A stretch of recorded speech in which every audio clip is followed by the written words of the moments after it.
نحمده ونصلي على رسوله الكريم أما بعد.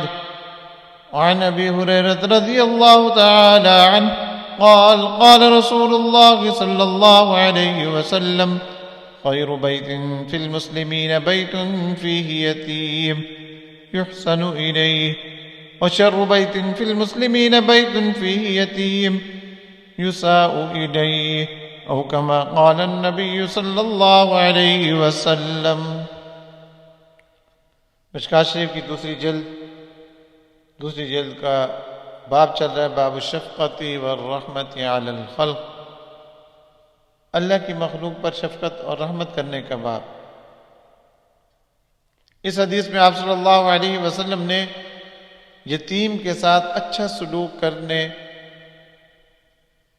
کا اجر بیان کیا ہے اور اس کی فضیلت بیان کی ہے. آپ صلی اللہ علیہ وسلم نے فرمایا کہ یتیم جس گھر کے اندر ہو اور یتیم کے ساتھ اچھا سلوک کیا جائے، فرمایا وہ گھروں میں سے بہترین گھر. اور فرمایا جس گھر کے اندر یتیم ہو اور اس کے ساتھ برا سلوک کیا جائے، فرمایا کہ یہ گھروں میں سے سب سے برا گھر. اور اس کے بعد والی حدیث میں آپ صلی اللہ علیہ وسلم نے ارشاد فرمایا کہ جو آدمی یتیم کے سر پر ہاتھ پھیرے اللہ کی خوشنودی کے لیے، تو فرمایا کہ ہاتھ پھیرنے کے وقت جتنے بال اس کے ہاتھ کے نیچے آئیں گے اس کے لیے اتنی نیکیاں لکھی جائیں گی. یعنی ایک مرتبہ جو ہاتھ پھیرا ہے، ایک مرتبہ ہاتھ پھیرنے کی وجہ سے جتنے بال ہاتھ کے نیچے آئے ہیں، فرمایا اتنی ہی اس کے لیے نیکیاں لکھی جائیں گی. فرمایا کہ جو شخص یتیم بچے یا بچی کی پرورش کرے اور تربیت کرے اور اچھے طریقے سے کرے، تو آپ صلی اللہ علیہ وسلم نے فرمایا کہ وہ جنت میں میرے ساتھ ایسے ہوگا جس طرح یہ دو انگلیاں ہیں، جس طرح ان دو انگلیوں کے درمیان کوئی اور تیسری انگلی نہیں ہے، فاصلہ نہیں ہے. تو فرمایا کہ وہ جنت میں میرا قرب اس طرح انسان حاصل کرے گا جس نے کسی یتیم لڑکے کی یا یتیم لڑکی کی پرورش کی ہو. سبحان اللہ، کتنا بڑا اجر ہے. تو ہمیں تلاش کرنا چاہیے کہ اگر کہیں یتیم لڑکا یا یتیم لڑکی مل جاتی ہے اور اس کی ہم پرورش کر سکیں، بہتر تو یہ ہے کہ اپنے پاس رکھ کر اس کی پرورش کی جائے، اس کی تعلیم کا انتظام کیا جائے، اس کے کھانے پینے کا انتظام کیا جائے، اس کے کپڑوں کا انتظام کیا جائے، رہنے سہنے کا انتظام کیا جائے. اگر یہ نہ ہو سکے، اپنے پاس رکھ کر اگر تربیت نہیں کی جا سکتی تو دوسری جگہ پر رکھ کر اس کی تربیت کا انتظام کیا جائے. جہاں پر اس کی تربیت کا انتظام ہے وہاں پر اس کا خرچ برداشت کیا جائے، تو یہ بھی یتیم کی تربیت میں آ جائے گا. تو کتنا بڑا اجر اور کتنی بڑی فضیلت کی بات ہے کہ آپ صلی اللہ علیہ وسلم نے فرمایا کہ قیامت کے دن اس کو میرا قرب حاصل ہو. سبحان اللہ. اور اس کے بعد والی حدیث میں آپ صلی اللہ علیہ وسلم نے فرمایا کہ جس نے یتیم کو کھانا دیا یا پینا دیا، اس کے لیے جنت یقینی طور پر واجب ہو گئی، اس کو جنت ملے گی. اور اسی طرح آپ صلی اللہ علیہ وسلم نے فرمایا کہ جس نے 3 بیٹیوں کی پرورش کی یا بہنوں کی پرورش کی، ان پر شفقت کا معاملہ کیا، ان کو ادب سکھایا، یہاں تک کہ اللہ تعالیٰ نے ان کو غنی کر دیا. مطلب یہ ہے کہ ان کی شادی ہوگی، وہ اس گھر سے رخصت ہو گئی، تو ایسے شخص کے لیے بھی اللہ تبارک و تعالیٰ جنت کو واجب کر دیتے ہیں. کسی نے پوچھا یا رسول اللہ، جو 2 بہنوں کی پرورش کرے یا 2 بیٹیوں کی پرورش کرے، تو آپ صلی اللہ علیہ وسلم نے فرمایا کہ اس کو بھی یہی اجر ملے گا، اس کو بھی یہی اجر ملے گا.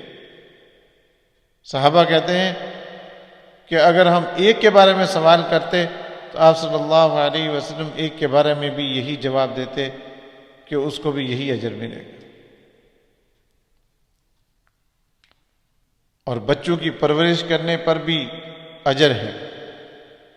حالانکہ بچوں کی پرورش انسان کرتا ہے محبت کی وجہ سے، پیار کی وجہ سے، الفت کی وجہ سے، تعلق کی وجہ سے. تو یہاں تو یہ کہا جاتا ہے کہ ٹھیک ہے، جب آپ کو محبت ہے، محبت کی وجہ سے آپ پرورش کریں، آپ کا تعلق ہے اپنے بچوں کے ساتھ پرورش کریں. یاد رکھیں جہاں یہ ہمارے بچے ہیں وہاں یہ اللہ کی مخلوق بھی ہے. آپ صلی اللہ علیہ وسلم نے فرمایا الخلق عیال اللہ، ساری کی ساری مخلوق اللہ کا کنبہ ہے، جہاں یہ ہمارے بچے ہیں وہاں اللہ کی مخلوق بھی ہے، اس لیے اپنی بچوں کی صحیح تربیت کرنے پر بھی اجر ملتا ہے۔ اس لیے آپ صلی اللہ علیہ وسلم نے فرمایا کہ والد اپنے بچے کو اگر ایک ادب سکھائے تو اس کو ایک سا صدقہ کرنے سے زیادہ ثواب ملتا ہے۔ ایک ادب کی بات بتائے، مثلا بچے کو سکھا دیا کہ گھر کے اندر داخل ہونا ہے تو السلام علیکم ورحمۃ اللہ وبرکاتہ کہنا، اور اگر کوئی سلام کرے تو اس کے جواب میں وعلیکم السلام ورحمۃ اللہ وبرکاتہ ہو۔ اسی طرح کھانے سے پہلے بسم اللہ پڑھنی ہے، اور کوئی بھی ادب کی بات سکھائے کہ بڑے کا ادب کرنا ہے، بڑے کا احترام کرنا ہے، قرآن کا احترام کرنا ہے، کتاب کا احترام کرنا ہے، بات کیسے کرنی ہے، بات کا جواب کیسے دینا ہے، بڑوں کے سامنے بیٹھنا کیسے ہے، کوئی بھی ادب سکھائے تو ادب سکھانے کا اجر صدقہ کرنے سے بہتر ہے۔ اب بچے کی پرورش کی جا رہی ہے، اس پر شفقت اور رحمت کا معاملہ کیا جا رہا ہے، حالانکہ اس کا بچہ ہے، لیکن اس کے باوجود حق تعالیٰ کی طرف سے اس کو اجر مل رہا ہے۔ یہ کتنا حق تعالیٰ کا کرم ہے انسان پر، جو کام وہ اپنی ضرورت کی وجہ سے کر رہا ہے، اپنی بھلائی کے لیے کر رہا ہے، اس پر بھی اس کو اجر مل رہا ہے۔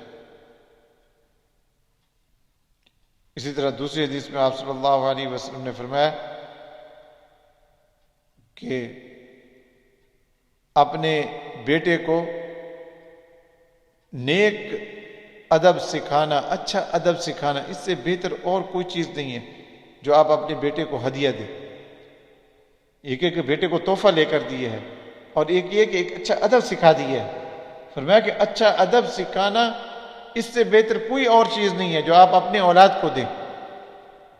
ہم اپنی اولاد کے لیے جائیداد بناتے ہیں، ہم اپنی اولاد کے لیے بینک بیلنس رکھتے ہیں، ہم اپنی اولاد کے لیے نامعلوم کیا کچھ چھپا کر رکھتے ہیں، لیکن آپ صلی اللہ علیہ وسلم فرما رہے ہیں کہ جو کچھ بھی تم اپنی اولاد کو دے کر جاؤ، ان میں سے سب سے بہترین چیز اچھا ادب سکھانا، بہترین ادب سکھانا، یہ اپنی اولاد کے لیے بہترین تحفہ ہے۔